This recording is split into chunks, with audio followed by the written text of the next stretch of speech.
only 2 days for me. I'm in the future. I'm really interested in collecting these like 18 covers. I really, really want them. Yeah, yeah, man. Did you decipher it? Yeah, I wonder if anyone's actually solved it yet, or if you can solve it at the moment. Yeah, 100%. I saw some people posting on Twitter that they solved it. Well, I don't know. I don't know if I believe them. Yeah, this is blockchain. We verify. We verify. Exactly, exactly, exactly. So anyone else has anything to share with us? This is not Twitter Spaces. This is an open conversation, so just anybody can just join and speak with us. Hello, hello. Yep, Party ship here. partnership. How are you guys? Yeah, How I are you? recognize your voice, sir. Uh, How are oh you? my God. You know what? I don't know who was talking from Twitter Spaces, but it sounded like I heard my voice from the other side. It was bizarre. It was like such a weird like tone of voice. It really sounded like me. I felt it was like the most bizarre experience ever. I have to find who the speaker was. It was weird. Maybe it's my brother from another universe. You mean in Twitter Spaces? Yeah, it was weird. It So really it was sounded like, at least either to me, to me, my ear, it sounded like I heard my own voice. It it was was either bizarre. me, just support line, Metaverse Explorer, Uh, or no one uh, else. I know. I think it was somebody that was there, and then like they hopped off. I think that somebody from the event. Well, I don't know if it was a member or if it was a community member. I don't know. It was just weird. But Which anyway, oh my God, it's freaking crazy. I love it.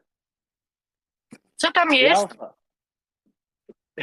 we're getting updates. We're getting updates. That is actually awesome. The alpha is absolutely insane. Yeah, did you see the dog fighting video? Oh yeah, that was the first thing, and I'm just, oof, I dropped it right away in Heimdall, and people asking me if I'm playing this. I'm like, I wish. I have the computer ready. Let's go. Bro, I'm so ready. Like I need to practice a lot. That's the reality. I need to practice a lot. I'm going to This get is right. so, and I mean, I don't know, like if we can kind of maintain this level of graphics, through the whole experience, like dogfighting is just the beginning, right? And then, exploring this like vast, metaverse that will be developed that you'll just be able to fly and do the stuff and like, just like living, it's like living in Star Wars. It's insane. I mean, we will get this level of graphics all the time, man. It's Unreal Engine 5. So get used to it. Get used to it. Uh, Just add this quality, it's bro. gonna, whew, it's gonna be exciting. I'm super pumped. I have a feeling that X4s are gonna disappear off the market, so you better have yours. I mean, the X4 is the first chip being released. We're playing with it, so no financial advice. Oh, but question, and I don't know if you're allowed to disclose this. Like to be able to play the dogfighting, do you have to own an X4? I would assume. I will need to check that. Most likely, yes. That's what I'm going to say. Okay, well, you heard it here, guys. Not official, but those X4s might be like slowly, slowly, not so slowly moving off the market. No, no, no. Come on. Come on. Come on. No, no. We didn't say that. We didn't say that. Well, that's good because you could have like weird community members spreading rumors. No, Yeah. I'm kidding. I'm kidding, guys. Not financial advice. Not to have any rumors. Let's wait for the team to confirm this. But yeah, the video was just epic, epic. I mean, not video, live Nice. play, correct? Just to be clear. They were playing live. They were playing live. Yeah. To And all it's the difficult. all to all the naysayers out there, you know, I think it's hard. It's hard to stay motivated. It's hard to look at the stuff and a bear. But I think this is proof that the team is building, and it's just super exciting, and the transparency is there, and it's hard to keep the excitement not. It's hard not to stay excited about this stuff. Yeah, Man. yeah, I think you're right. Jose. Hey Santi, hey guys. Man, I'm itching to play it. I'm not gonna lie, I feel that everything that I imagined when I was like when the first day that I arrived here in Star Atlas, when we just had the not even the economic paper, I guess, the white paper, and everything else is coming true, like we have an universe, we have a beautiful scenario, we have dogfighting logics, we have a very cool system that requires a skill to master, so yeah, guys, this first release was going to be awesome, and I'm dying to see the other videos, the rest of the demo, and everything else. Yeah, That's yeah. it. We're getting the footage like now, so it should be posted Can I anytime. ask can I ask Anytime. you guys a question? Why did the team decide not to live stream from the event? So the It was connection in the events is always yeah, doesn't really good for a life. That's the thing. And Well, you guys should have reached out to Elon for one of those, satellites. Starlink, yeah. No, but we'll get the videos. Don't worry. I know that everybody is super excited and want to have everything in real time, which makes sense. It makes a lot of sense, of course. But we'll get the videos. Like we won't miss anything. We'll get them. Don't worry about that. Don't want the video. I want to play that thing. Well, you'll need to wait a little bit. yeah, Lily, For calm that, yeah. down. For that, Well, yeah. this Yeah. is a content person versus true gamer. Yeah, Hey guys, can I ask a question? sure, Yeah. friend. I'm at work, so I might have to run away, but I'm really intrigued by the controls that we saw. So do you guys know upon release, are we going to be able to use a gamer pad or HOTAS or hostess? Do we know that? I do love what I saw. I just know that if people aren't used to playing on MNK, it might be a little daunting. Got the scroll wheels, your speed limiter, and all that, and Q&E or your role. I think it'd be easier for people to use like an Xbox or PS4 controller, or ideally a dual stick or a HOTAS setup. So the HOTAS, I don't want to confirm anything now, but I'm pretty sure you will be able to. But let me get that check. Don't take this for granted. Let me get that check. It's just because I saw Brad's video that everybody saw it. Like Yeah, he was piloting. using one. He was using the HOTAS, yeah. So I don't want to say yes. Don't get for granted. But I'll take that. Yeah, I thought the same thing. Like we probably won't be able to use it in the next release or R2, but maybe later on down the line when the flight module fully comes out. No, that's for sure. Like we'll have it. We are not sure on the timing and if now, but we'll have it.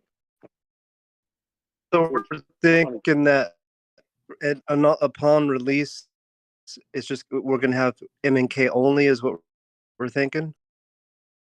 Guys, I have to mute real quick. I'll be right back. 2 minutes. But Prime Mover, I'm actually super excited to get a HOTAS myself, or a HOSAS, and try it, however you say it, both of them, to try and actually learn how to maneuver in space, because I think that would make really great content. Yeah. Can you hear me? Are you guys hearing me? We can Yeah, hear you. yeah. Oh yeah, what I would do, Metaverse Explorer, they're not super expensive. I would actually, if you go on, I don't know what it is in Australia for how much it would be for the Australian dollar, but I think about 150. I would really dig deep into Star Citizen subreddit, and I think if you want to be like a dogfighter pilot, I mean, most likely dual sticks would be your better bet. but it doesn't look like we're going to have the same super deep flight mechanics as Star Citizen, which is really good because we would lose a lot of people, I think, if it was that crazy, but we do have speed limiters and stuff, but it would be amazing. I think it would be a lot easier for people to learn on that setup other than M&K, but that's just me. I don't know how many people out there are actual like M&K PC gamers. It could be half, I don't know. Yeah, it's definitely a niche. And once like I know when we actually do get heaps more information available, I'll make a good decision and conscious decision, go out, look for the information from Star Citizen and try and get the right equipment. Yeah, did you get my links on Reddit of all the options? Oh, that was you. Yes, I did get it. Thank you very Yeah, much. I'm a man of many names. Ah, sneaky. I'm just waiting to use whatever I get with. I've been obsessed with gamer tags. I'm just waiting to use what I'm going to use in Star Atlas and just change all my names to one person.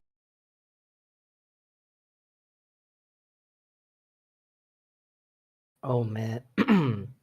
I can only imagine, like, for example, how the full version of showroom is going to will look like in release, because we are getting some videos and man, it's already looking awesome.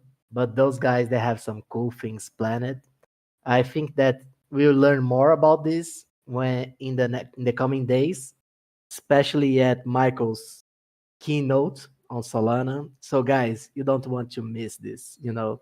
If you can manage to follow the stream of the keynote that Solana will allow us to do, it will be done by the Solana will be done by Solana as well. I feel it's going to be super exciting for us and for everyone in the Star Atlas space. Newt, do you know if there's any itinerary for the Solana talk at the moment? Maybe not public. No, friend, sorry. I'm trying to contact the guys on ground, but the connection is really bad, Yeah, it's all good. And sorry. But as soon as I guess they can get away from the spot they are current now, we'll be getting the videos and updates on everything that's going on. And we'll post here on Discord and on Twitter as well.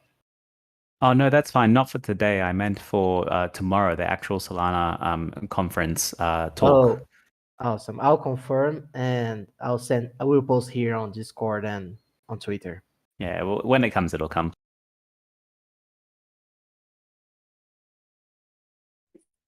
Guys, I'm back.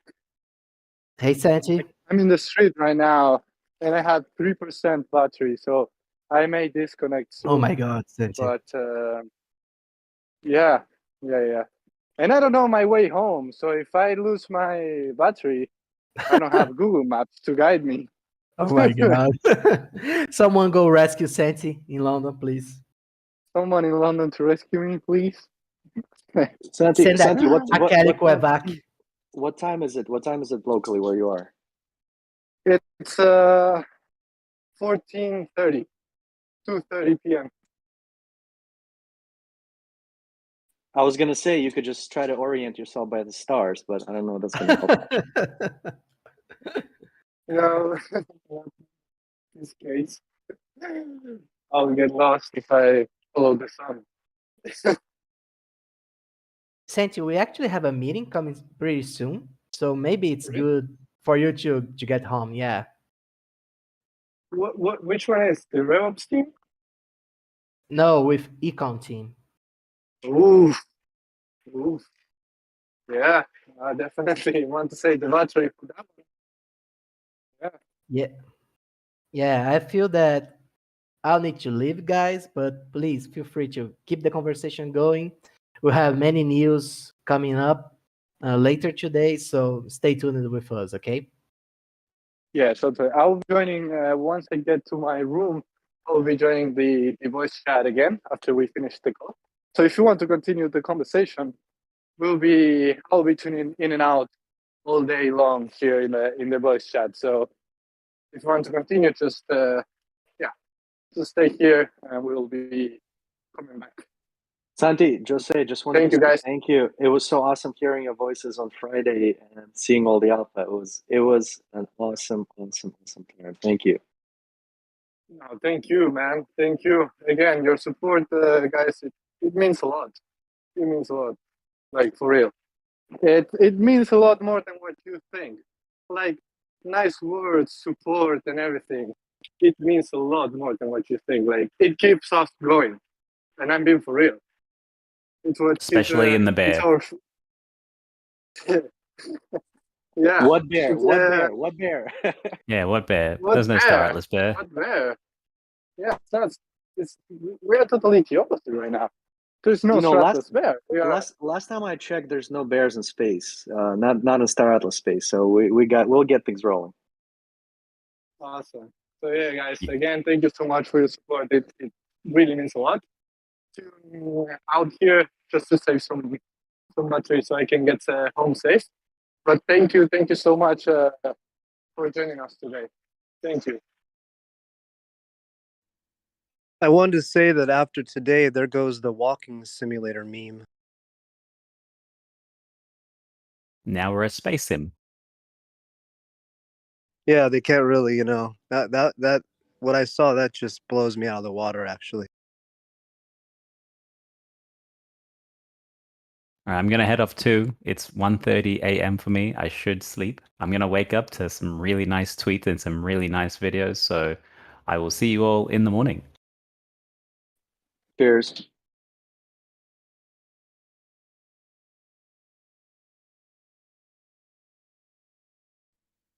Hello, hello. Who's still here?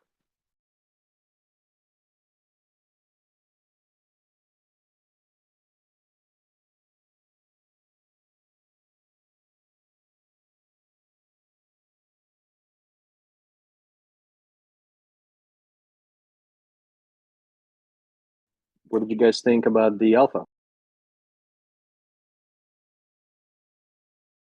Looks good.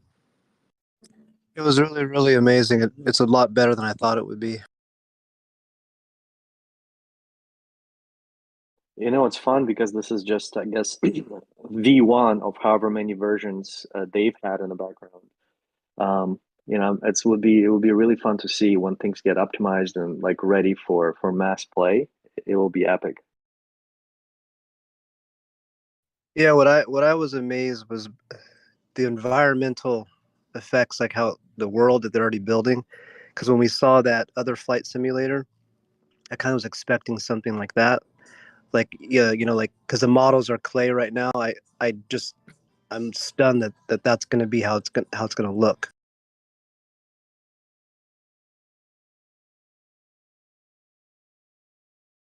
Yeah, it looks pretty. It looks pretty crazy. I love it.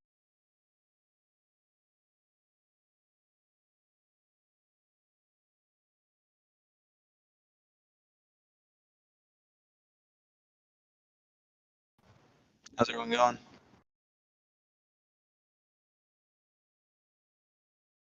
All good. How are you, friend? Good, good.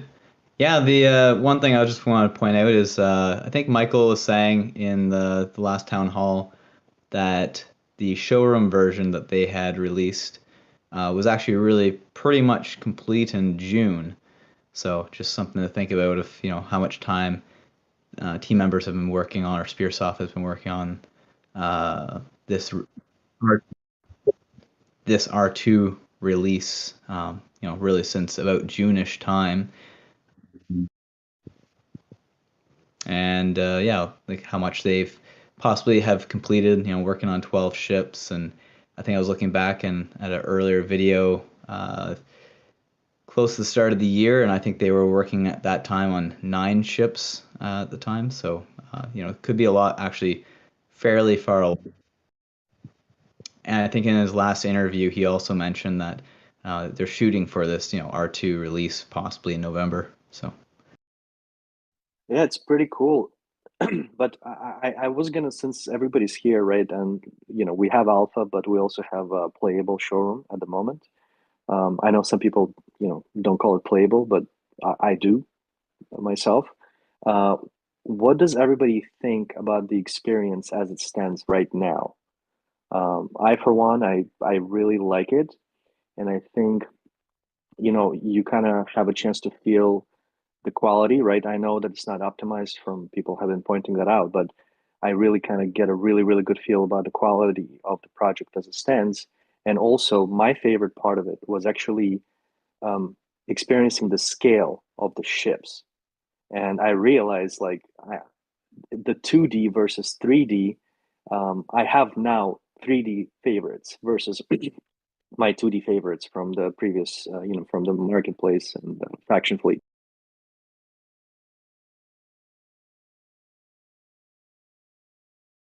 What do you guys think? How's you feeling of the current showroom and the 3D models? Do we know how?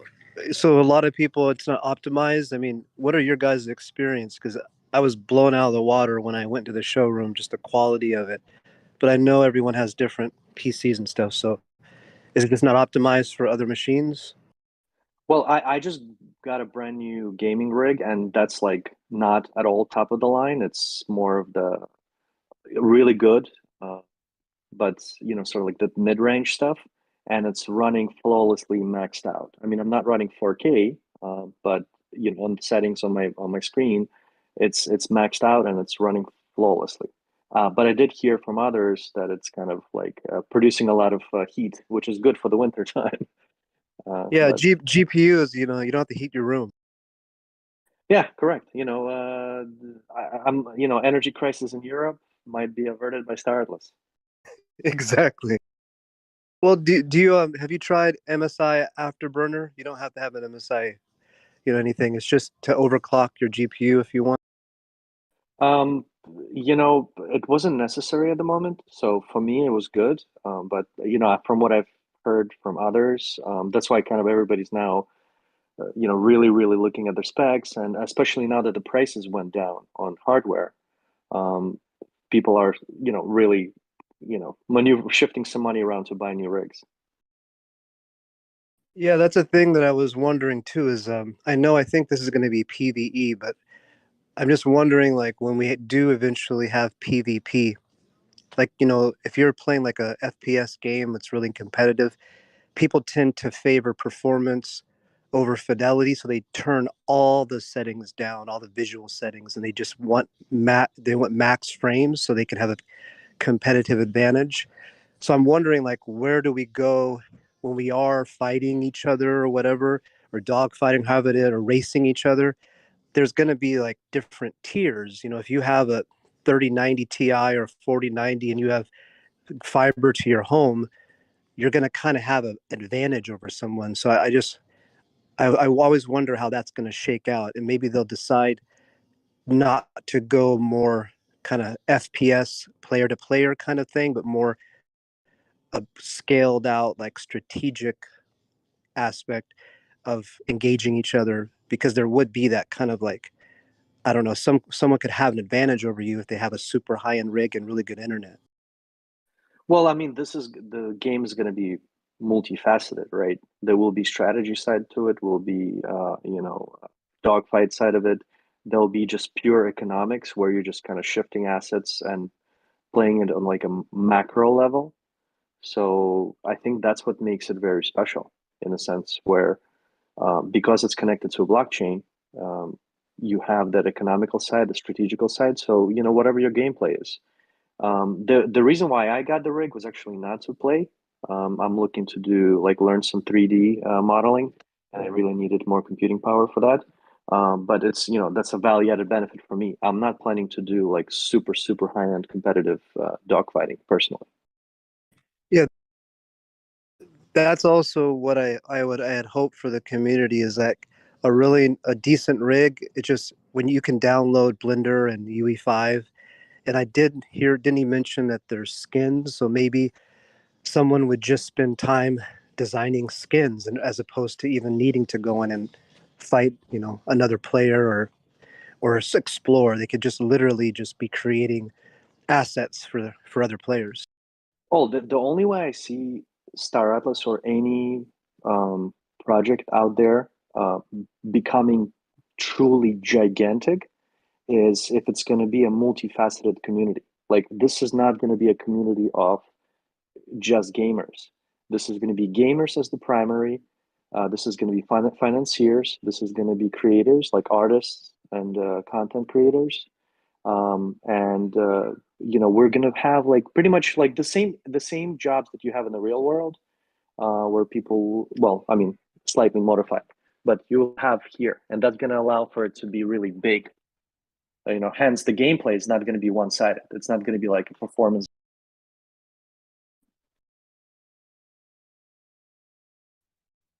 Yeah, that I do like too that since we're global, that someone in another country, they just have talent. You can't buy a human mind, and it's 1,000 times more complex and more so expensive if you could even price a brain out over anyone. So if someone has talent and they have a simple system and they can design skins, that can be their benefit. And they could be, since we're a global community, we're all using the same currency. It's cool that it kind of levels the playing field for everyone. Oh, listen, a huge shout out to Archetype from Final Frontier. I don't know if you guys, I'm sure a lot of you are following what he's doing, but he's actually, like, the charity efforts that he's working around are targeted towards Cambodia, right? So he's basically establishing like a Star Atlas base for lending assets, for example, for kids to be able to play and for adults to be able to rent and like potentially earn some income. But then on additionally, he's also going to be training children in schools in Cambodia to do graphic design. And they basically, you could think of him as, in a way, like he can basically launch a group of people that will be working on skins via like actual skill in graphic design, and it will be really honestly epic, I think. And it's going to be mind-blowing, and people in Cambodia, in the project that he's working on, will be able to actually earn an income through Star Atlas, which is absolutely beautiful. And that's Atlas Grace, I believe the program is called. What is the program? Atlas Grace is what it's called? Yeah, correct. You could just, I don't know, I think I don't know if you've seen Archetype Twitter, and he's part of Final Frontier. His program is called Atlas Grace. And yeah, he previously, I guess, from what I understand, he lived in Cambodia and then he moved to Australia, and now he's kind of working his way to move back to Cambodia to keep helping with the schools there. And it's pretty epic. Like, it's just really, really cool.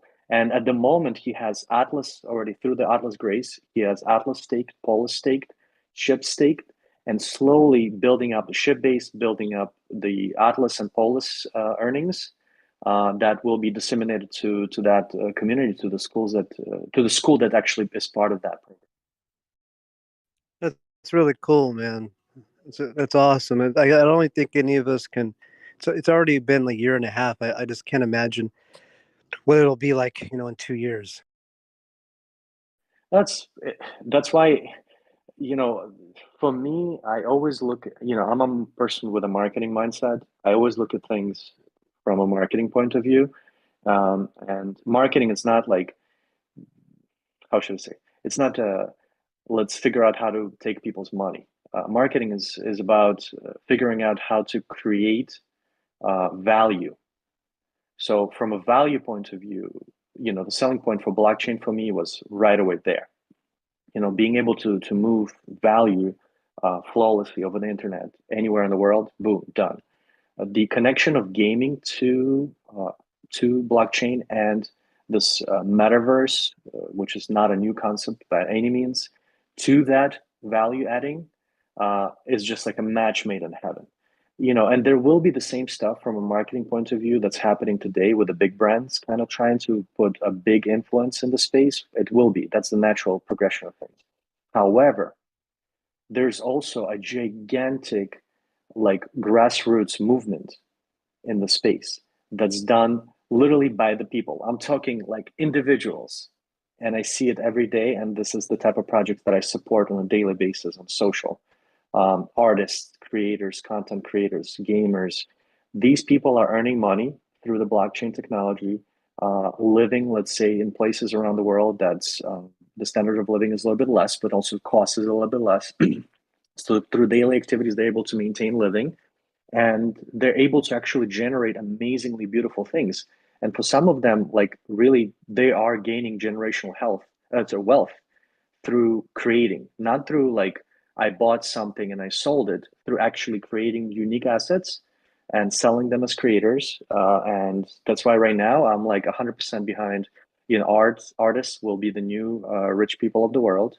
And it's going to come down from like the bottom level, and they're going to be able to work themselves out by skill and by knowledge and beauty. It's going to be a really amazing world. I really believe in that.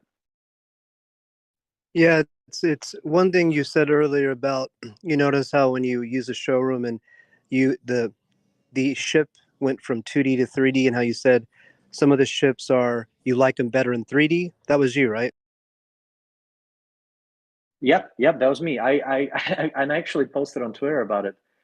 So I had a bunch of X4s, and I had one Opel. No, I had one Opel Jet, right? Originally, I liked the Opel Jet, but I kind of saw value shift towards the X5s. So Opel Jet versus X5. When I saw the X5 in 3D, and I know it's not dressed, and then I saw the Opel Jet in 3D, I freaking fell. I'm like, oh my God, like Opel Jet is just like I love it. I love it. So I sold two X5, like, bought some smaller ships, but I bought a second Opel Jet. So, I have like two X5s versus two Opel Jets now. And for me, Tufa, oh my God, Tufa is, by the design features and by what it looks like in showroom, it's the absolute beast. Like, I don't know, from a marketing eye point of view, like of what it looks like, I don't know, like to me, this is like the absolute most epic ship. Like just seeing it in showroom was, oh my God, insane. Well, what's crazy is like, so in PFPs and in NFT world, the kind of they all talk about utility. So what I think could happen is when people possess a 3D model, like how does the game world work now? Online gaming, it's based on cosmetic skins on your asset. So when you are a character in a game, what makes you feel that what you stand out is the skin that you buy. So we can look at like CS:GO, where everyone has the same AWP, it's a weapon. But what makes that weapon different is the skin. And a skin called the Dragon Lore sold for $150,000. So what I think could happen is we're focusing on shipbuilding and owning ships. But like you said, with the artist, being the base layer, imagine that perhaps there is someone out there that they create the like sought after skins, like they do custom skins. So you go to them and you're like, hey, I have a Tufa or I have a Jet. Can you make it look like this? And then that you commission that artist to design a unique skin. So then your ship is identified not just by you or your gamer name, but by your unique skin. I think there's Well, like multiple layers. okay, so to answer that, and everybody who's here in this chat, I don't know what you do for a living or for this in this crypto world. I implore you, go out there and learn some art, like tools, whatever it is. Like you could start basic with the most basic thing that you can think of, and try to get that creative bug going, because I promise you, going forward, it will be extremely expensive to purchase this stuff. It's already getting expensive. The artists right now, like I have people reaching out to me to create custom art on Twitter. They're charging like $200-300 per pop to just do the basic design. And there's probably going to be money on top of that if you want to do additional customization, right? So for them, that's a day's work today. But I guarantee you, 2, 3, 5 years down the line, you're looking at it's going to be super expensive. So if you want to be able to kind of like satisfy your need for customization, my recommendation is do it yourself, Blender's because free, guys.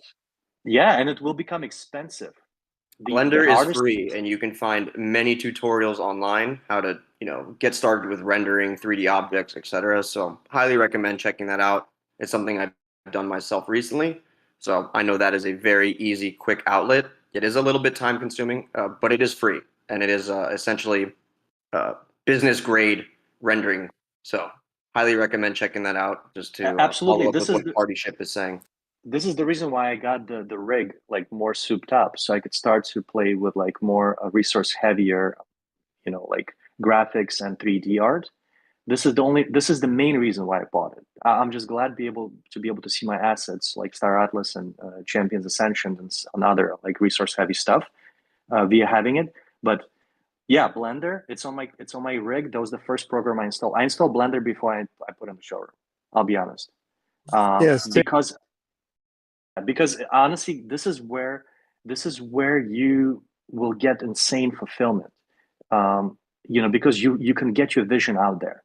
You might not be able to draw it, right? So you might be able to get the drawing from AI or like an artist where you commission it, but dressing your 3D asset or like doing some minor modification to the art side of it, learn it and do it yourself, because that's every minute of the artist's time, they're going to charge you crazy money for it. I guarantee you. No doubt. Yeah, I was Yes. blessed and years ago to be just a visual artist, but I can't. It's hard for me. That's why I use Blender. I'm trying to get better at it. The Vox said it helped me kind of think 3D, but I'm such a flat kind of. My art would take like a year, and I use technical pens, and I'm trying to like translate that to 3D modeling. It's just difficult. That's why I kind of live vicariously through all the artists that were born in this era where they started like with a Wacom tablet or Blender or UE5. It's difficult, but like it's free and it's just time. And we live in the information era, so anyone can basically just sit down and learn and make their own. Everyone has their own unique outlook and a unique aesthetic. You don't know what people will want, and there's no reason to not try to just offer and share your work. It's intimidating. It's intimidating. It's just time consuming. The intimidation really has to do, I think, with the time commitment, at least, because when you get into these programs, right, it's sort of a sandbox. They don't give you instruction. It's really at your own discretion. So I can totally understand that, given probably the general age demographic of this game, that a lot of people don't have excess free time. So I do understand that as well. Funny thing you mentioned age. Oh my You God, really free beat me time. to it. Free time and age, you really nailed it on the head for both, right? First of all, right, I think somebody mentioned the demographic for Star Atlas is like late 20s, mid to late 30s, right? Which I Yeah, think that makes sense. I Who think had it's the not. money to invest in this beforehand? I mean, whoever invested was likely someone that either A, was of age and got into the last crypto run, or B, people who were in the prior run. So I don't think we aged out a couple of people there, right? The below 18, there's no way they had the funds to get going during this bull run. Yeah, so these 2 points are really relevant. For me, I'm 38 years old, right? And I'm not, And you guys are all I mean, youngins. well, hey, I'm almost 50. I was born in 75. It's crazy. listen, I do think it's varied, right? There's basically it's that was the focus of the project. That's what they mentioned. So they really caught me, basically. I guess they caught me, they got me, considering the fact that I'm not a gamer. But to anybody who's non-tech, so let's say 40, a 30, a 20, a 30, a 40, a 50-year-old person from tech, IT, for them this language is like common, right? They use it all the time. The programming and the like use of the computer is just secondhand, right?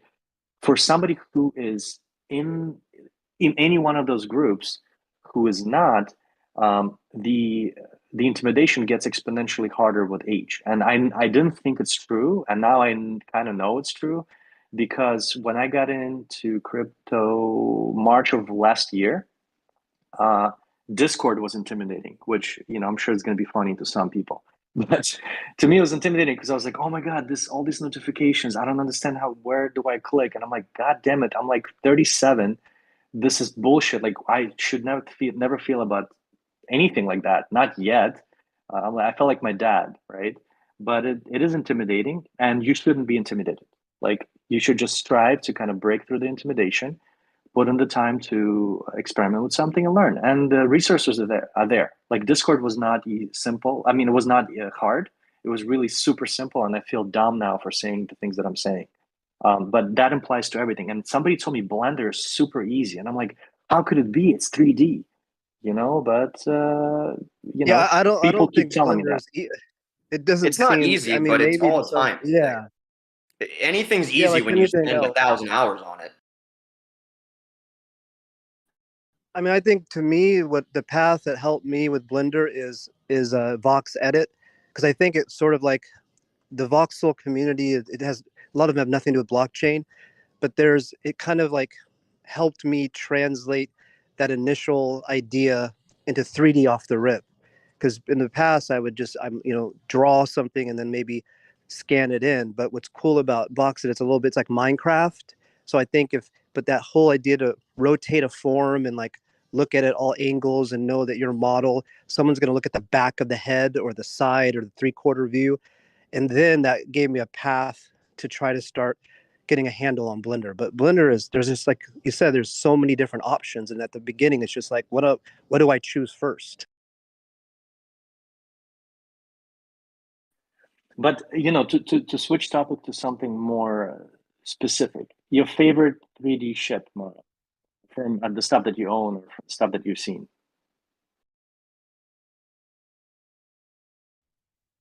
Wait, what did you say?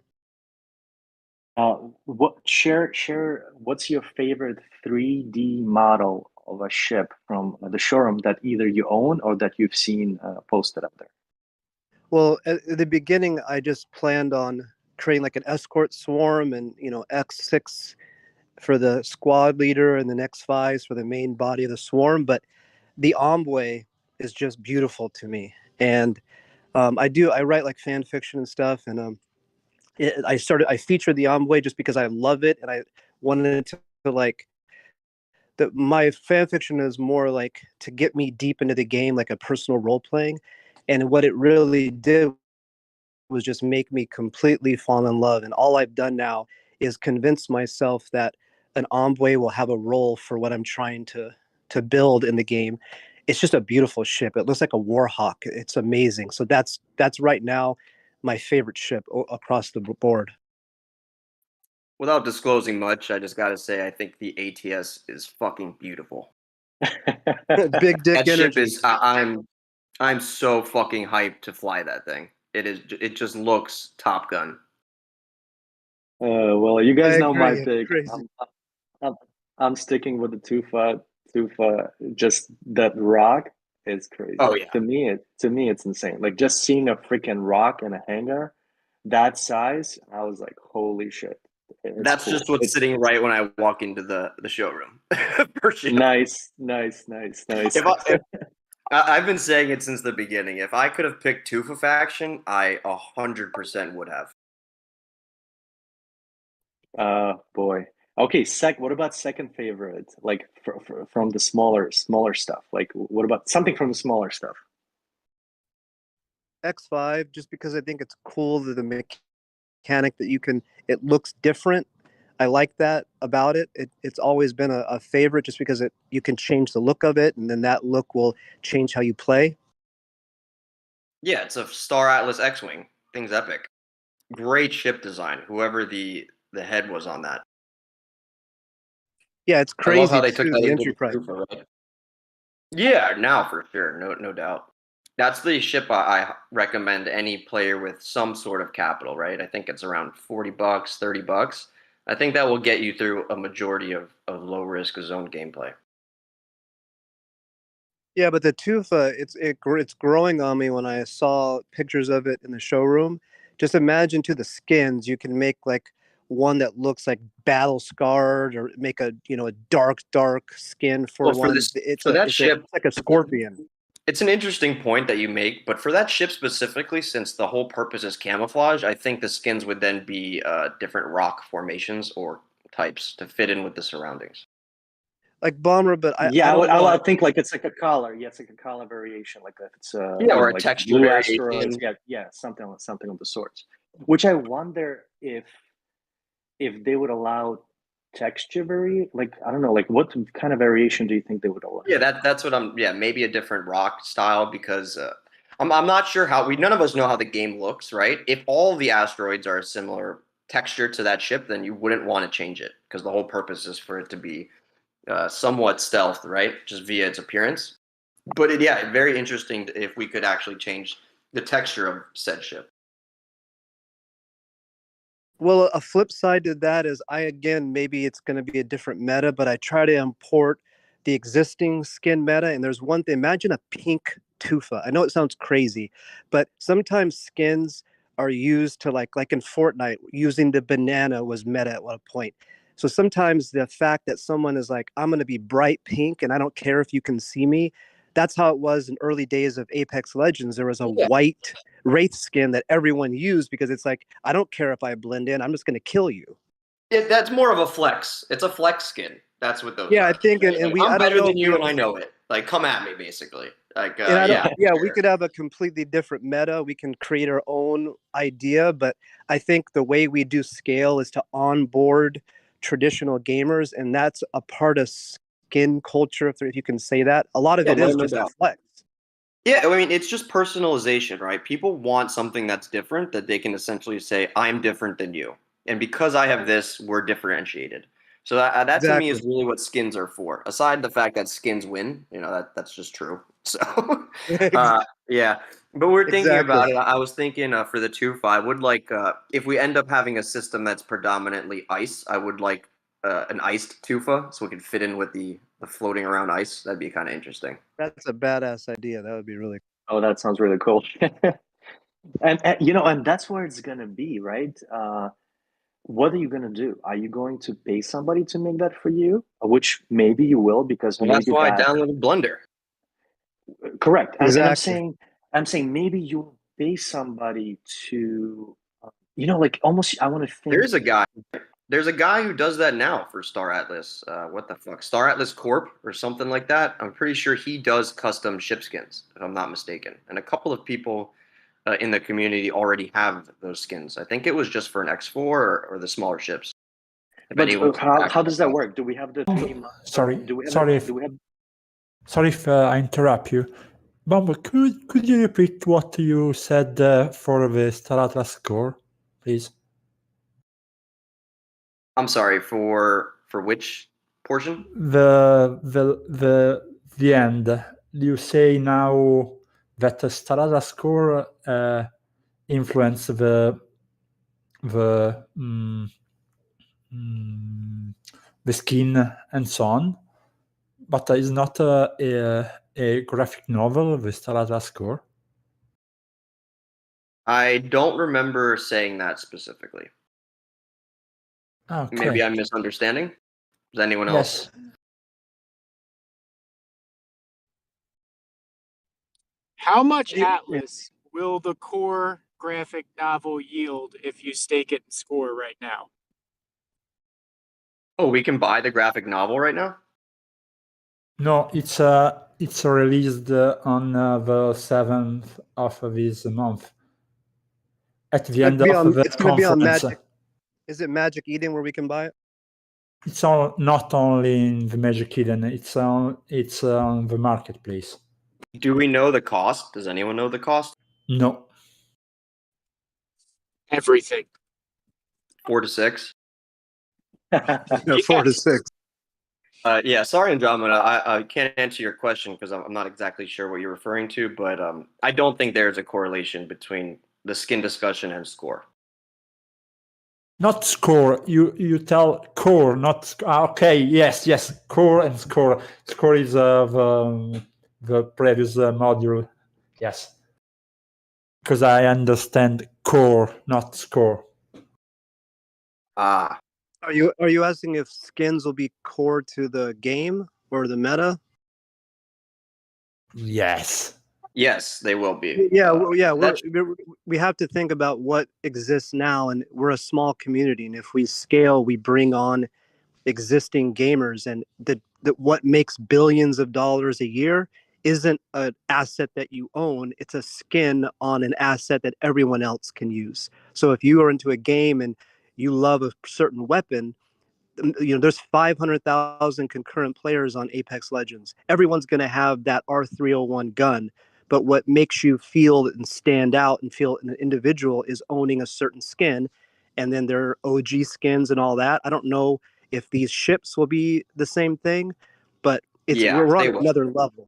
You gotta. This is some alpha. Spend a couple bucks, guys, and buy the Gen 1 skins that are available now. I guarantee it. At some point in the Exactly. future, they will be worth a fuck ton. I've played. I came into Starless as a gamer. Of course, I'm an investor, but gaming first.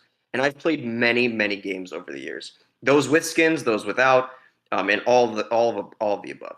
Whenever you get to a certain threshold within a game, the Gen 0 or Gen 1 items that are not attainable anymore end up being the most sought after for collectors for no other reason. So that would be my mini alpha play: is scoop up one of each of these, the spacer, the all these other quick skins that they've already designed, and I think you'll be rewarded in a couple of years. Yeah, I can't express that. I just was blessed enough to recently be part of kind of like the whole Reddit and NFT thing, and what made our purchase, a 30 or 40x was because it was Gen 1 and they were limited in supply.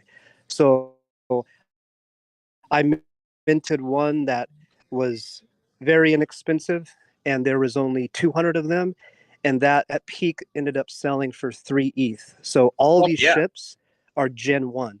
So, later on that the flexes, Jesus Christ. just like in Fortnite, if you had a Black Knight, Yeah, like something you can only get from the games that exist now. They have seasons, right? Because it's subscription slavery. You pay for a season, you get the skins, and then you can't get them anymore. The beauty of blockchain, and especially with this game, and that really drove me into it, was that, and I hammer this with my own guild and anyone that I normally speak with, but in most games, or almost every single gaming environment we've played up to this point, your time value goes in, but you can never extrapolate it.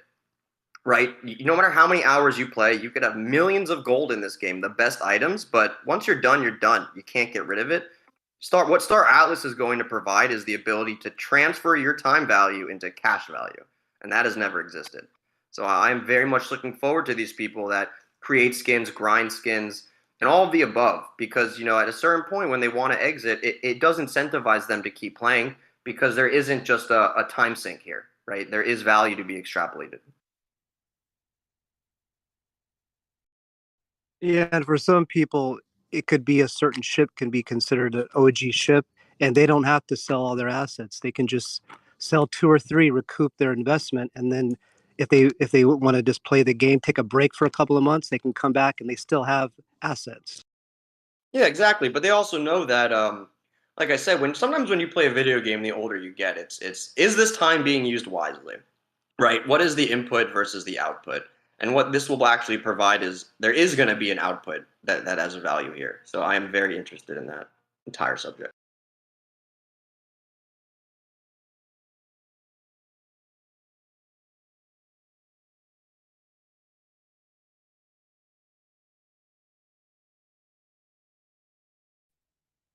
And then the silence came. It's just because you're here. Yeah, we have to be quiet. Let's go. Evil cackle. No, it's gonna be beautiful. It's gonna be really amazing. And I think a key point here is, again, learn to create your own. Know that you will have, know that you can actually sell that, and generate. So gameplay is going to be one way to earn, and actually generating assets will be a gigantic other way to Yes. earn. Creation. And you might just strike gold in creating that insane thing that everybody will just fall in love, aka like a pink tufa. Okay, guys, this will I be the call the first. gold skin. I call the gold skin. No one else can do it. You heard it here first. Except Elon. He's buying it from Skull and Bones, obviously. So I love it. That's cool. It really Yeah, would like be cool to see native artists to Star Atlas that are making one-off skins, or 2 or 3 off skins that are ultra rare. You get your Star Atlas version of like Banksy, who they just make really, really amazing things for one ship, and they made one of it. And I think that would be pretty cool. Yeah, that's a great idea. yeah, a 101 skin would be freaking crazy. So then that's there's only one. So for someone who knows how big our possible concurrent player will be, but to know that you own a skin that no one else has and it's unique, that would be huge. Yeah, and it really drives the whole purpose of this project, right? Because in times past, you could have a one of one, but you couldn't do anything with it. Say you wanted to trade it, say you wanted to sell it, you wouldn't. It'd be account locked. So the ability of this game to then transfer that is very powerful. Not that you can own it and be one with it, like have a one of one, but then you could also extrapolate value.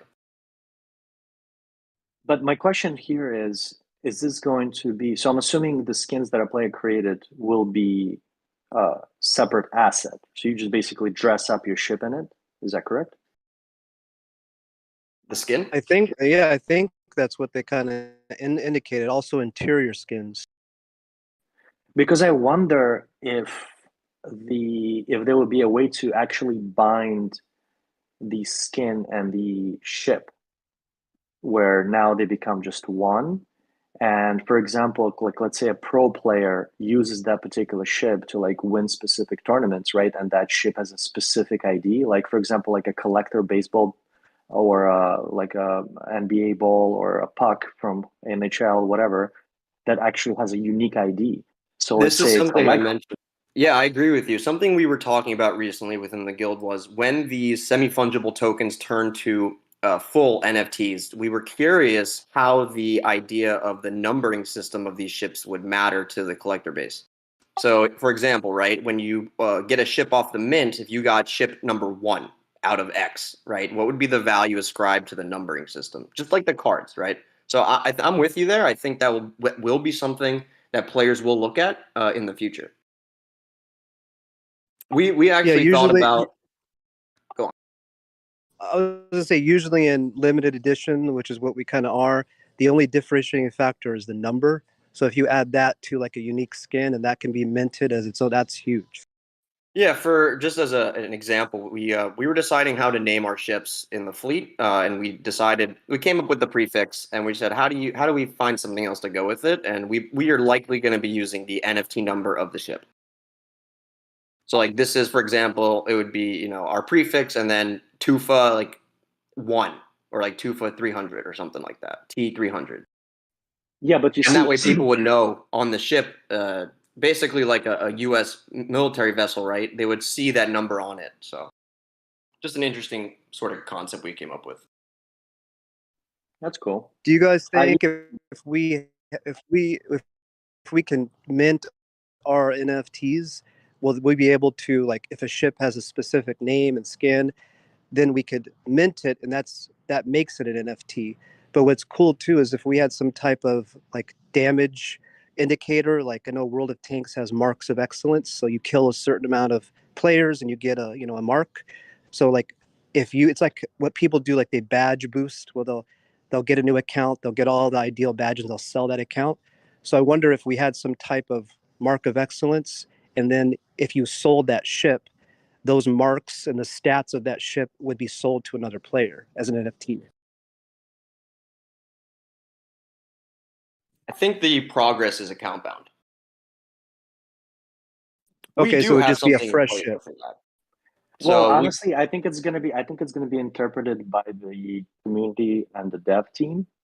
And this is what, if I don't know if you guys remember the whole Copa event, like our presentation from Heimdall, when we were discussing the idea of SBTs, right, the soulbound stuff, that has to do with who you are, like what you represent, what's your status, what's your oh my gosh, I'm trying to find the right words here, but like for in the real world, right, a person's status is represented by multiple things, right?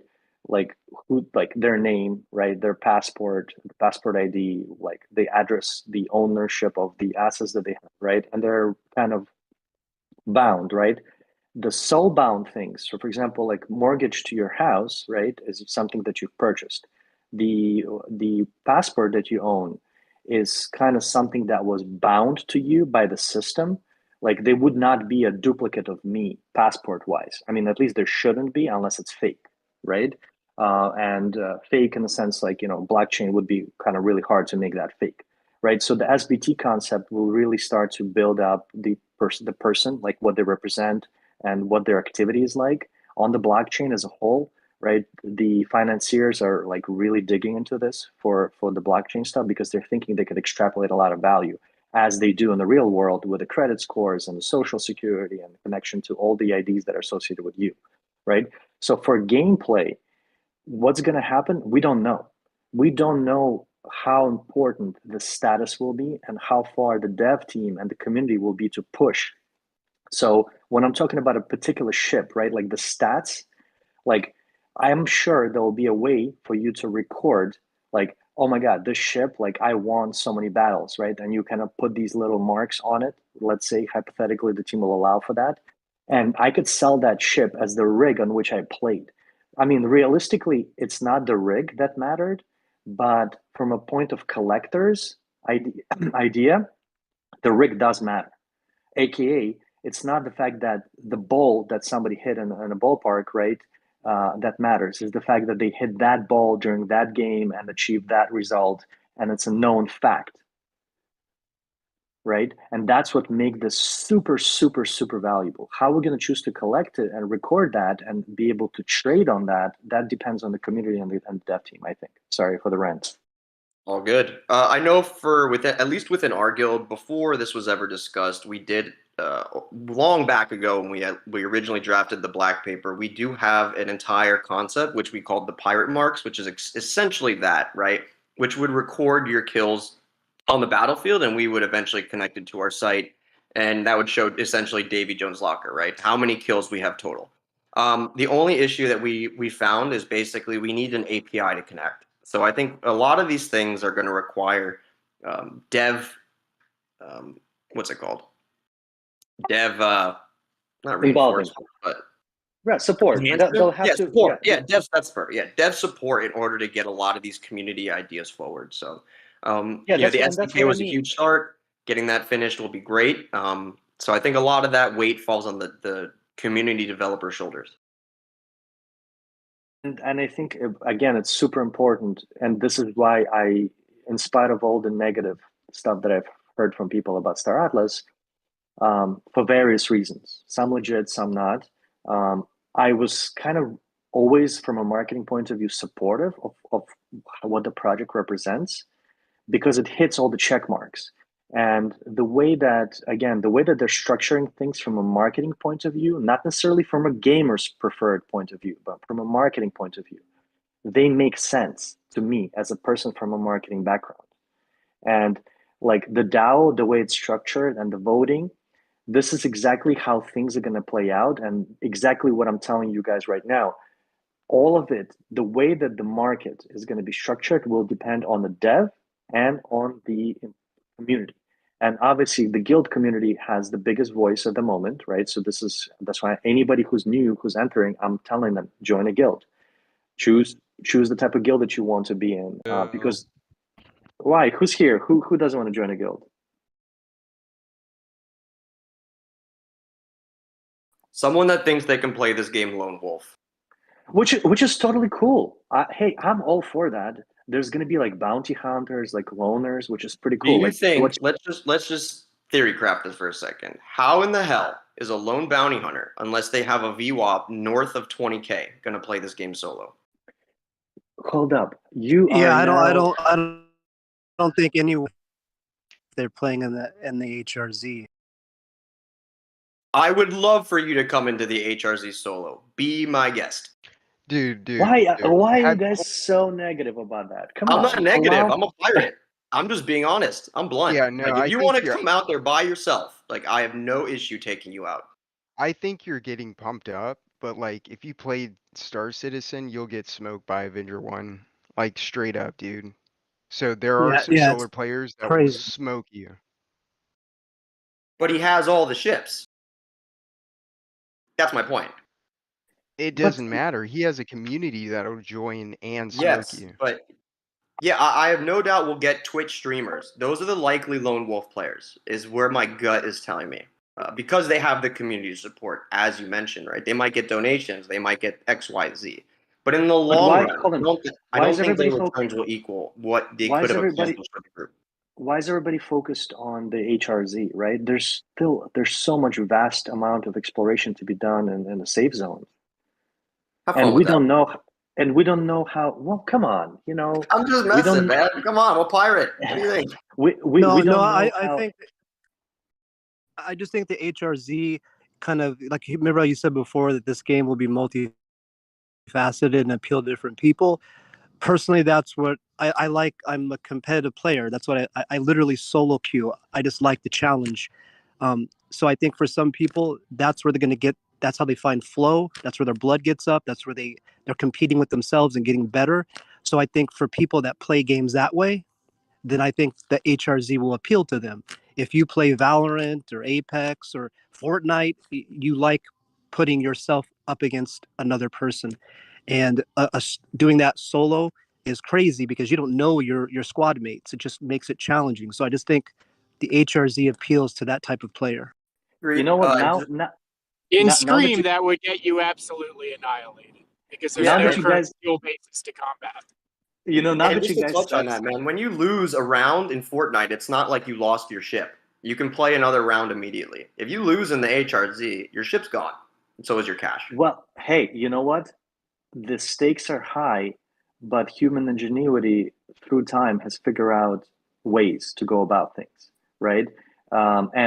And I'm almost like, and I'm not a gamer, right? I just want to prove you guys wrong. Just for kicks, like I would love to prove you wrong. I would love to be like such a interesting, weird character in the game, like that create a separate persona outside of Heim, right? That will just break the rules in terms of like what can be done just by like wacky affiliations and like wacky dealings and some kind of white flag kind of approach. We don't know how the dynamics are going to work out. I really hope it will be as rich as real life, because in real life, like you walking into a weird neighborhood, and you don't belong, it doesn't mean that you will be dead.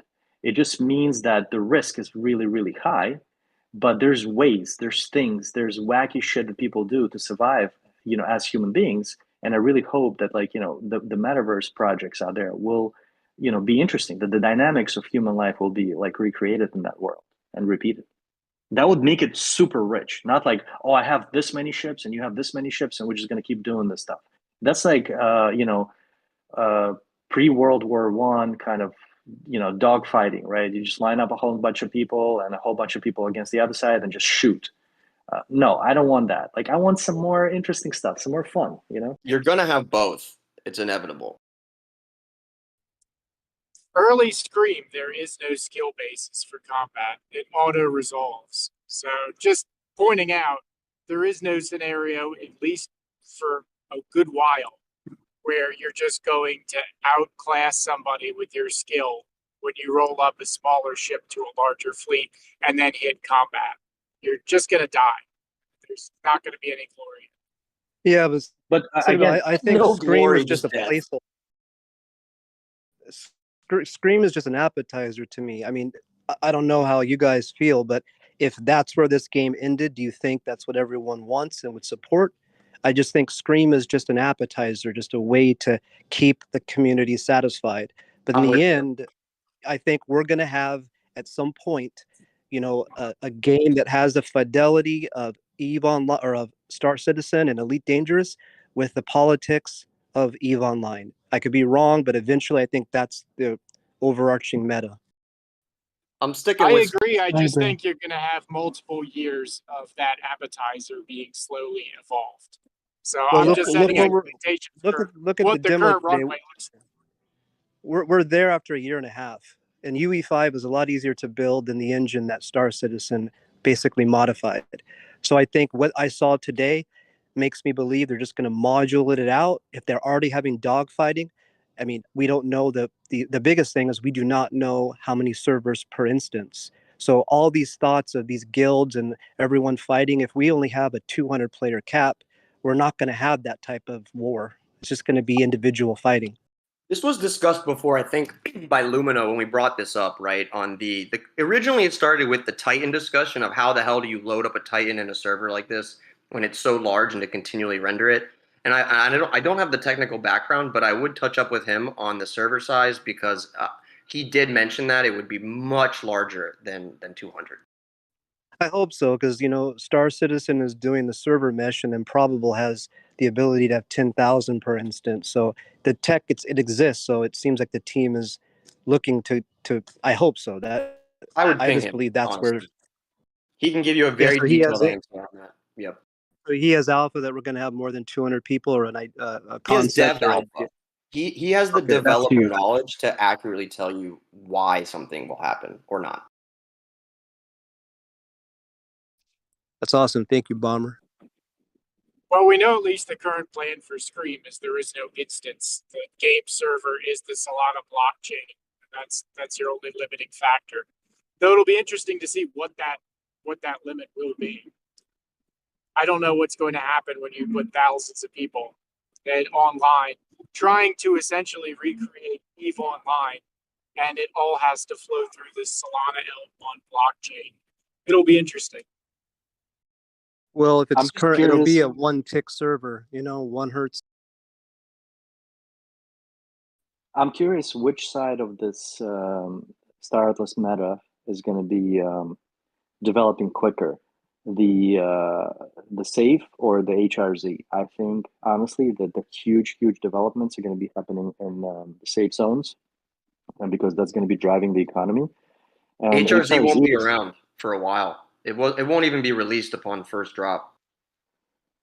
well, I mean, in the final kind of. Oh, in the final iteration of this game. Yeah. Yeah. Yes. Yeah. Like Well, I think HRZ is going to be like one of those things where you like, you come from work and you just want to like, take out your negative energy. You're just going to go and like risk a ship or like just do a quick play with your guild's kind of planned play, so to speak. The real like long term and like many hours play is going to be, I think, is going to be happening in Safe Zone. well, I think that's just a difference of opinion, right? Because our entire guild is based around the HRZ. So for us, we're the exact opposite. But I totally understand that the 99% of players will likely build in low risk zone, where there is no risk. HRZ will absolutely be highly populated. It's just going to be highly populated by people who have meticulously and immensely prepared to exist inside of HRZ. For Star Atlas, it's essentially the equivalent of Eve's nullsec, where it's just this no holds barred, lawless land with the highest resource values and things like that. You better believe massive organizations are going to be out there. And they're going to have full-fledged mining and trade route operations. It's definitely going to be occupied. Yeah, I wonder by whom. Well, that's my biggest feeling this whole time has been we're all focused on the different guilds that we have right now, but I think every guild out there should have a game plan for what if Imperium players come from Eve and establish themselves in this game. They've been doing this for 15 years. It's likely. Once I'd they love to see see the it. return, yeah, I mean, I've always thought like we have our existing kind of social meta going on right now, but I really believe once we're the pioneers, once the trail is blazed, then I think all the other players that have been looking at Eve as like a second job, they're going to show up and try to establish themselves. You know what? You bring up an interesting topic because I just to theory craft it. I'm very curious now to see how the politics of the OG guilds who have made it through this year. We all know who those are, and then those who are external to this game who will come in after you mentioned right. The trailblazing has been done. Will there be a collaboration between the OGs? Will there be a mix between them of who aligns more on vision, or will that is something I haven't put thought to, but certainly interesting. My question to you, guys, since you're on that topic, Does it matter? Does what matter? Well, Does what I mean, matter? Does this situation matter? Like, does, for example, a gigantic guild coming in and setting up whatever they're setting up, does it matter to the gameplay, right? No, Gameplay, it's only everything's good. interconnected Tons though. of people coming in. I don't care how they're affiliated. It's only good. The rest of Yeah, the universe will Yes. adapt to new players. so to answer your question, then it's a moot point. To me, honestly, it wouldn't matter. Like, they come in, whatever way it plays out, it plays out. Um, and I think just not knowing, that makes it even more interesting. Like, you know what's happening in your stuff. You hope to kind of get some like peeks into what everybody else is doing, just to kind of build your strategy. And the part that interests me the most about every single blockchain thing that I've kind of experienced, and I've played with some things that are live on the blockchain, is value extraction.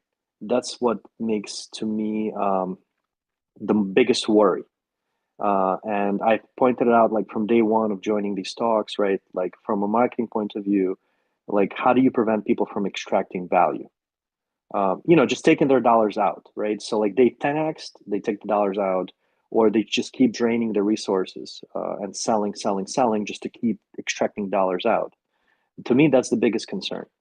And I really, really do strongly believe that if we can find a way to make this into a reputation base, right, where there's like this feeling of ownership, but not of like value, but of reputation, this is the one way that projects such as Starless can survive. I got to disagree with you there. I'm really big on the idea that you can extrapolate value from this game as a hardcore gamer. The only way it's works have to be a pyramid scheme. Like, somebody on the bottom has to keep feeding the furnace, and you just keep collecting gold that's being melted from the top. Why is that though? Explain. Ah, because, like, from just plain simple financial setup, this kind of how it works. If the focus of somebody is to just extract the dollars out, they do tend over time, and if it becomes mass, they over time they kind of kill the game. Well, then what's Yeah, the but point of playing the game? yeah, a That's pyramid exactly. scheme has no value though. Like, this game does have value. You can, enjoy the value if you play it, and if you don't play it, you can extract the value, sell to Exactly. someone else. Well, Yeah, I think for some players, the value is the thrill of risking something that you spent 50 or 60 or 70 bucks on, and just balls to the wall, see it, get right into that flow state. That, for a lot of people, that's why they game. They like the risk, and then if you add an extra layer of actual losing something, that's why a ranked system works, because there's something to lose and gain, and that creates an addiction. And I think any game right now, if we are different, then so be it. But a lot of people play because it's a way to just live right in the moment. I honestly um, think that's one of the things that made Eve so popular. Is we talk about HRC and permanent asset destruction, but essentially their entire game was permanent asset destruction. There was no area where your ship gets destroyed and it just pops up. And it gives you a lot of adrenaline.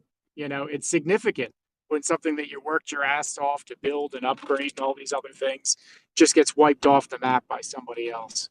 I think that's huge. It's like playing hardcore mode I gotta in the set up game, for right? this. You one death and you're dead. That's it.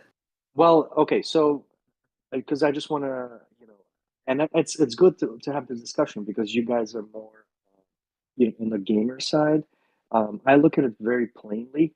So we're talking about like an X4, right? Um, an X4, like unmodified as it stands from the original edition, right? Like, you go. I actually bought one just now on the market, right? So at the moment, it was at $5.70 on the market, right? I think original price was 15 bucks, right? If the game once goes popping, we're talking about, maybe like a, with really, really super playable alpha. Let's say it goes 10x, right? For a lot of OG people, right, who really bought into the idea, and they said, oh, like, I really want to spend like part of my savings, to get this, like 10, 15K, right? Let's say, like a big chunk, right? And I buy a bunch of ships of different values, right? The value kind of dropped off. It's like, oh fuck, like I'm screwed. But I stuck around. I love the ships. Okay, cool. And then finally the game launches, right? And whatever stuff you purchased, maybe from the original price, like maybe 5x, right? Somebody who bought it at low, for them, like they made 20x, whatever the dynamics are. And then a large group of people, right, comes in and they scoop up the bottom as well. And then they come and play the game in mass, right? And they kind of go and like, win assets, win coins, whatever whatever's of value in the system, and they sell out, right? And I've seen this. I've actually, on a really simple game like Heroes and Empires on my mobile, right? The But coin what does just that dumped. matter for this system, to be honest? Like It the assets matters. are on the open market. It's being sold to another player who's going to use those assets, or a trader on the Well, open market, right? that's true, but you have to consider the mass effect of it. If, let's say, people who and like, it's not to be under, you really should consider that.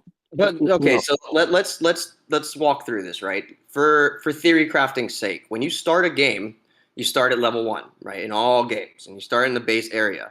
It's not like that player day 1 can take their level 1 ship and fly all the way out to HRZ by themselves to enjoy that gameplay. They're going to have to progress. They're going to have to upgrade. They're going to have to spend some time in the game. And the likelihood, at least in my head, of a player going through all of these features with a base ship just to get all the way to the end, to shoot one time, to exit, does not make a lot of sense. well, how about somebody who puts in 100,000 because they can? Are we talking So about they put in progression? 100,000, they invest, right? They play through the game, and whatever time they want to exit, that's at their own discretion. It's their investment. Don't People get have me wrong. already put in millions and millions of dollars into the game, so I'm confused. Yeah, I If don't we know. raised no. like $200 million selling ships, why are we worried about someone who can put 100K in? Like I said, I've seen this play out, right? And I've seen the coin, basically the value instruction on the coin going from like 40 cents to 0.0004, right? Or even like $4. I think, no, I think it was $4 at some point. What are And you then referring to specifically? this was on Binance, and the game is called There's the Heroes and first. Empire. There's the Heroes first. and Empire. What's up? Is that it's on Binance? All right. What's the next one? And Hold on, what was the coin though? the coin is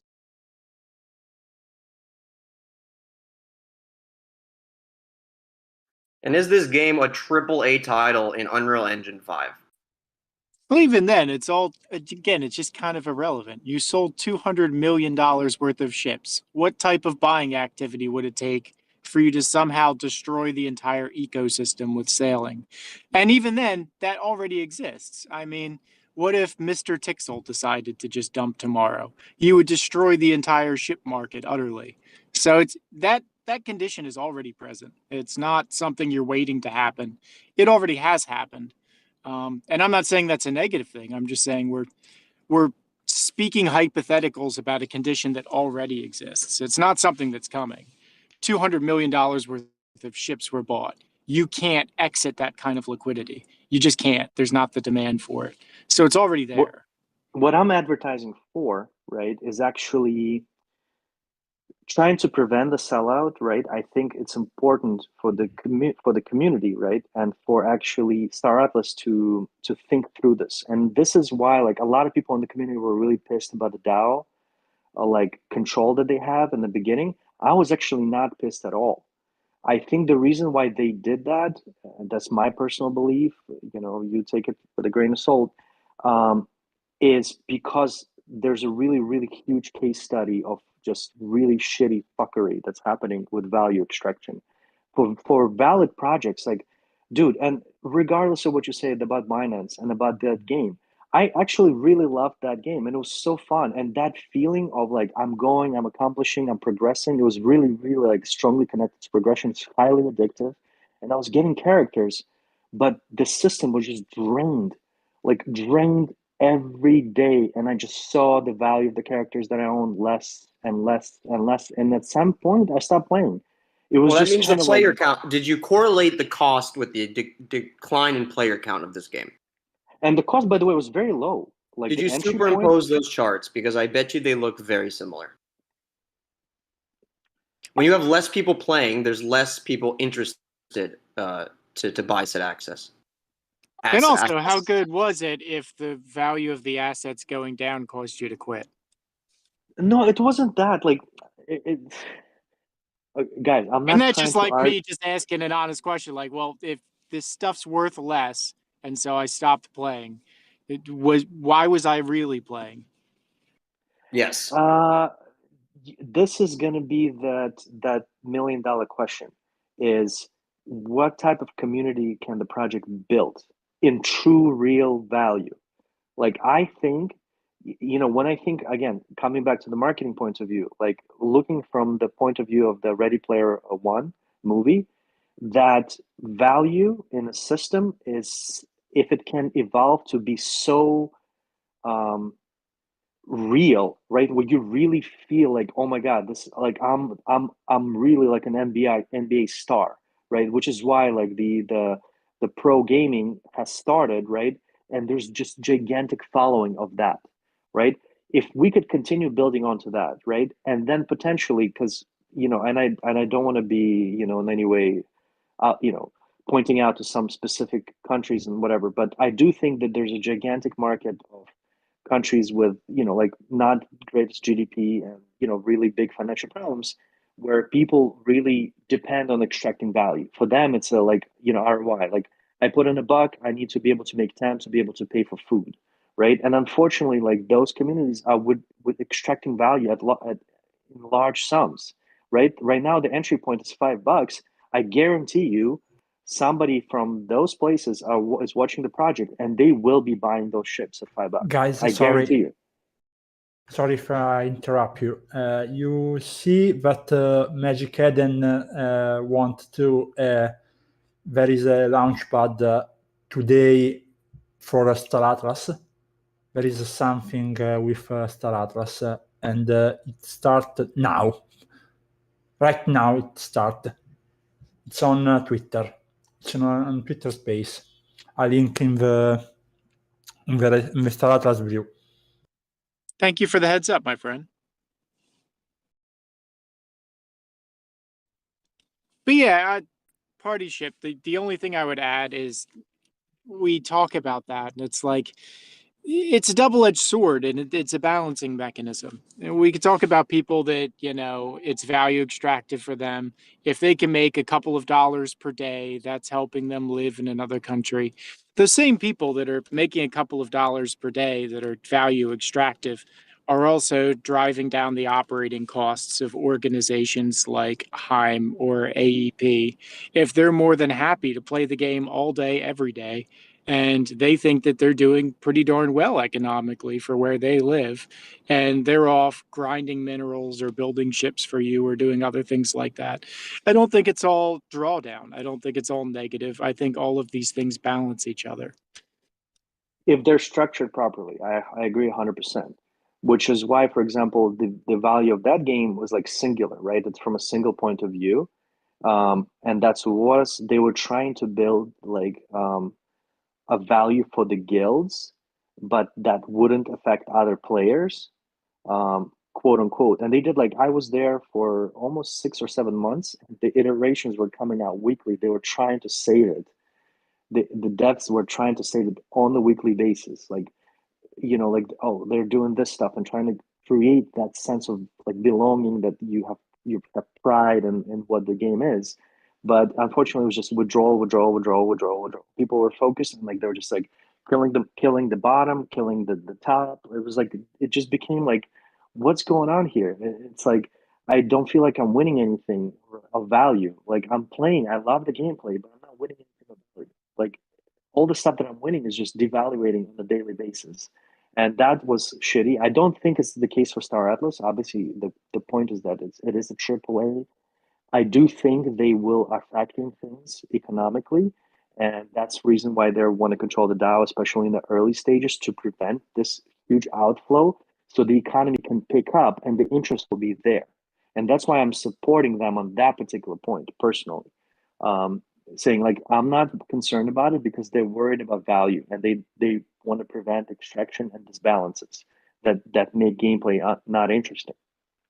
Not gameplay, but blockchain gameplay, where the assets that you're earning have real monetary value and tradability.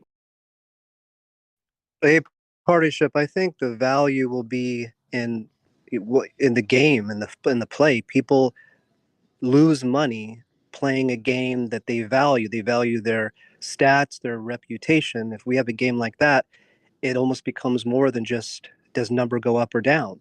You know, some people will not want to sell an account if they are able to because of their stats.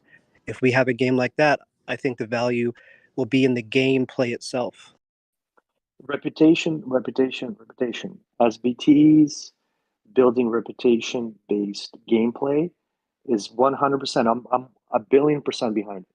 And that's why I said, like, the challenge for the team will be to do that. And the challenge for the community will be to maintain that. And if we accomplish that together, and I don't think it's just Star Atlas, I really do think in crypto, it's going to be hugely community driven. If we could do that, hey, I think we really can build something beyond amazing, like life changing for many.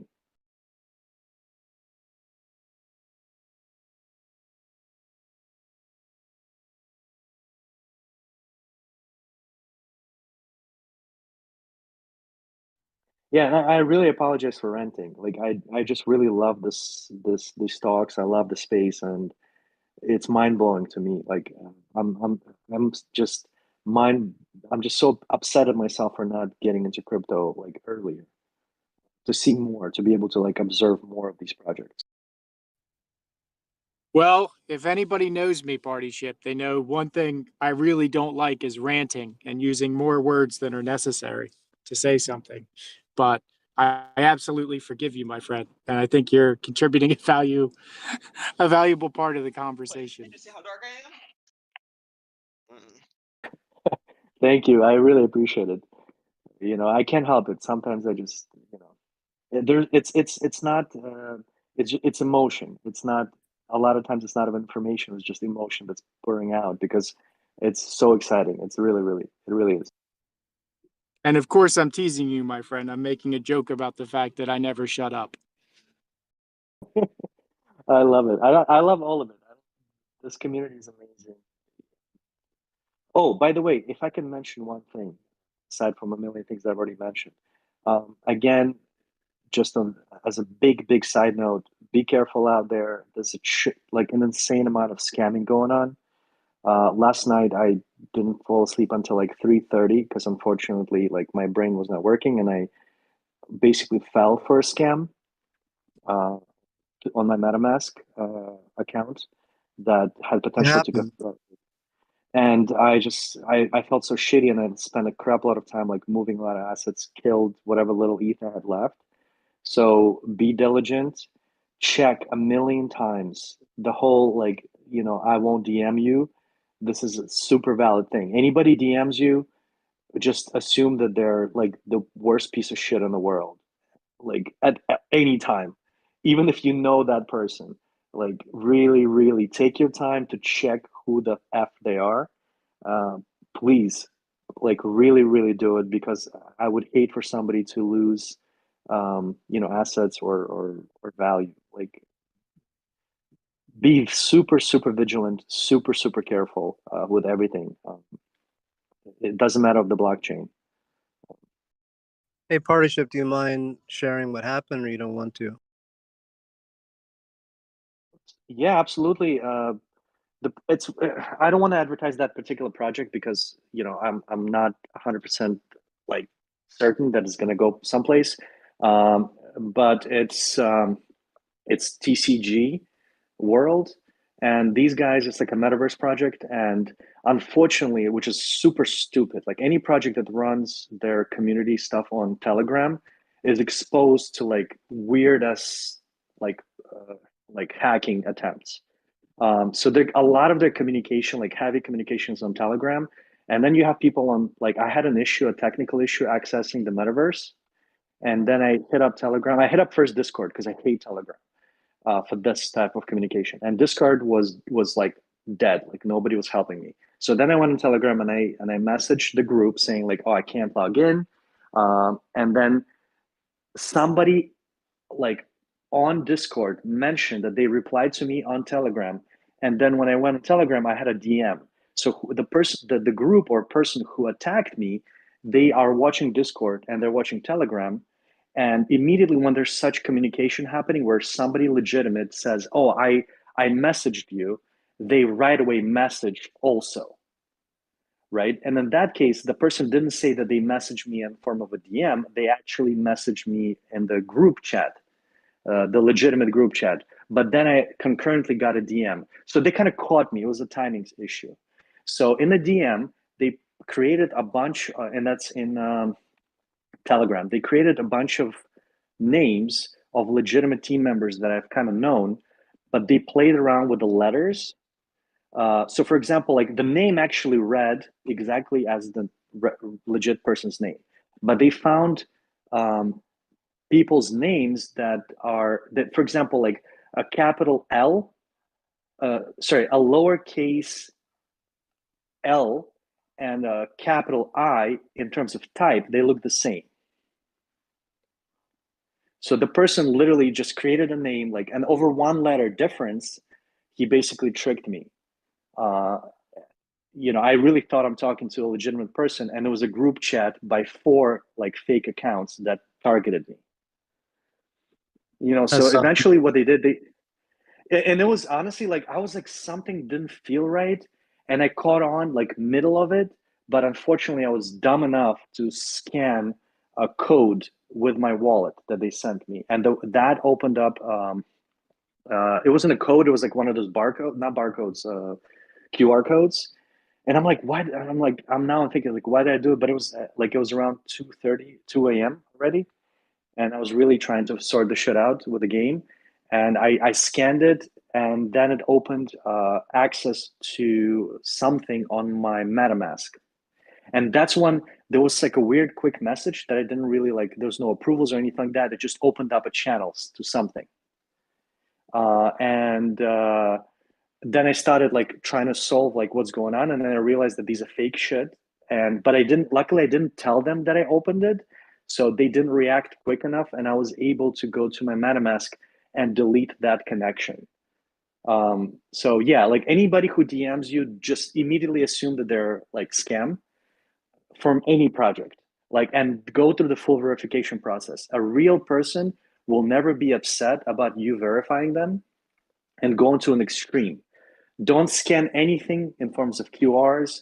Don't scan anything with your wallets. Like basically don't follow any links that connect to your wallets. Don't allow for wallet to permit anything. And then of course, cold storage is the best. For when the Solana hack happened, I actually moved all my stuff to cold storage, and I'm very happy about it. It's a little bit daunting to keep pressing those buttons for the refueling shit, but at least I feel safe about it. I don't have to think twice. For ETH and my Binance stuff, I will probably do it some point tonight just to secure everything, because I had to move shit to another like account instead of moving into cold because it wasn't set up on those two chains. So that's my more than $1 billion deal.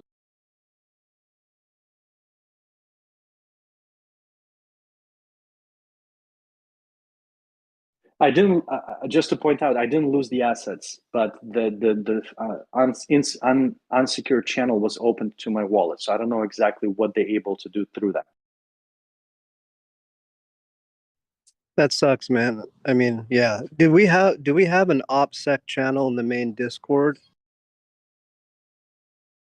Like just standard operating procedures, how to be safe, or is that in like the scam section? I want to say what that project did. They on their main site, they actually opened a verification tool where you can copy paste a person's either Discord, Telegram, or Twitter name and verify if that's part of the team.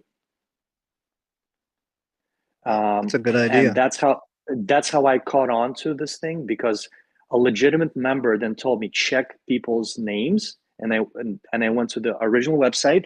I opened this checker tool and I plug it in. But they're so good. They tell you, oh, don't copy paste it, like, because the tool is a little bit limited. That's the bullshitters, right? The fraud guys. They said just type it in.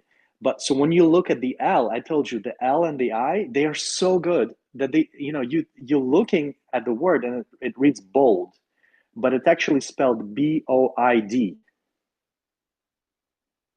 So the hackers like figured out to even go around that tool. So just really be super diligent. Like, these people are intelligent and they're not afraid to take your money.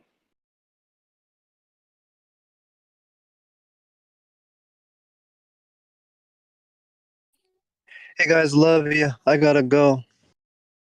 Same here. Take it easy, mates. Bye guys.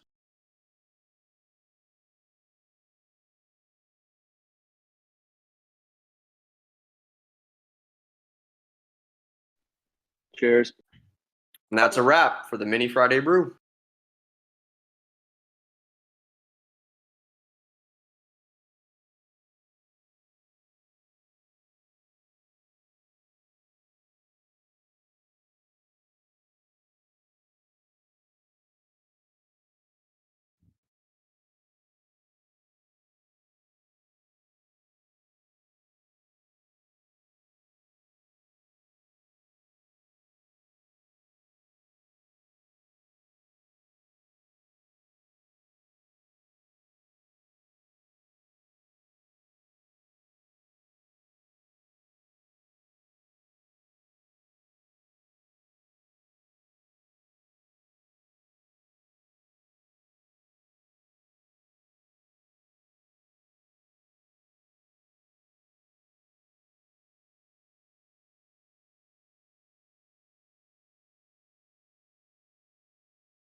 Hello?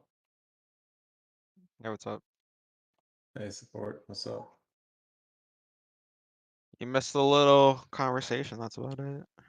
I probably did. Yeah, I was in a meeting.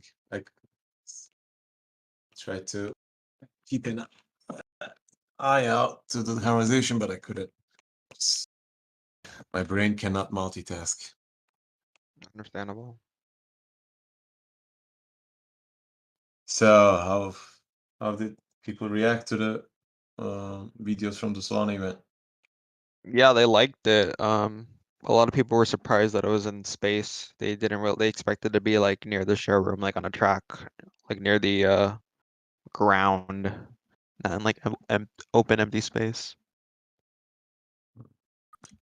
Well, at least they enjoyed it. Yeah, they enjoyed it, it seemed. Personally, I did not. Why is that? I mean, as you know, we are also building an Unreal Engine 5 game, right? For the community.